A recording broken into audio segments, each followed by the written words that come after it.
Well, I would like to look back with you on the Grandaddy albums. Okay. You want to start with the first one, last one? I think it's nice to start with the first one. Yeah, that's Then all right. just, I'll just have to hope that my memory wheels are grinding to a beginning. okay, well, think about it. Okay, Under the Western Freeway. Yep. 97. Do you actually remember when and how you got up with the name Grandaddy? Do you still remember the physical atmosphere or the room? There was as you can imagine, I usually dread this question, but a lot of the time I dread it because I don't really have a clear answer. But the one thing I do remember, I do remember two key parts. I don't know if I should be looking at the camera. No, I'll just look at it. Okay. There are two key things that I do remember about coming up with the name Grandaddy. I know that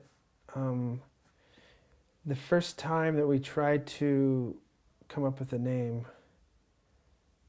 it was what was it? I was actually Simple Simon. Simple Simon. Yeah. How come? How come? It doesn't really matter how come. All that matters is that we played maybe 2 shows and it just didn't feel right. It just was not working. So we used to hang out at this restaurant, like an all-night diner at night. It's kind of one of those places where all the kids, it was before coffee shops became really popular where we live. But we would hang out there and, drink coffee.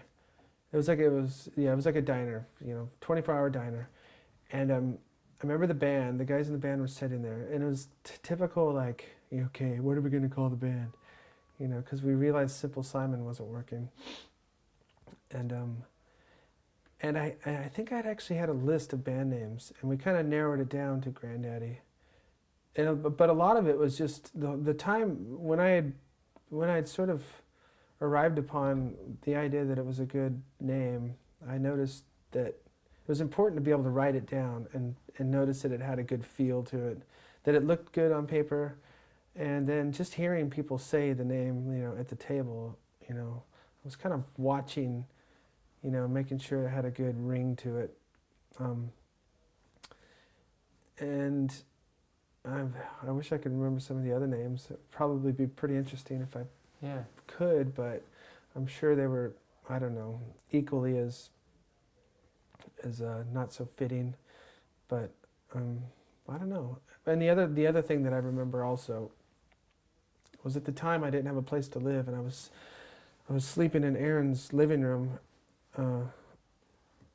and he had a lot of dogs, and there was dog hair all over me, all over the place. I'd wake up in the morning and I'd go get coffee, and then I'd have dog hair all over me because Aaron had a lot of dogs. But one night I was up really late and I was writing different potential band names. God, it sounds so band-like. This is what kids in bands do. And eventually I had some fingernail polish, and right around the time where I came up with the name for the band was when I came up with the logo for the band. And that ended up being the logo for the band, like, throughout the whole duration of the band. So I think once I saw the logo and once I realized that it sounded good and looked good on paper, it was kind of like, okay, we've got that out of the way. Now we don't have to worry about a band name anymore. Now we can go make songs. What time was this? What year? It was around 1992.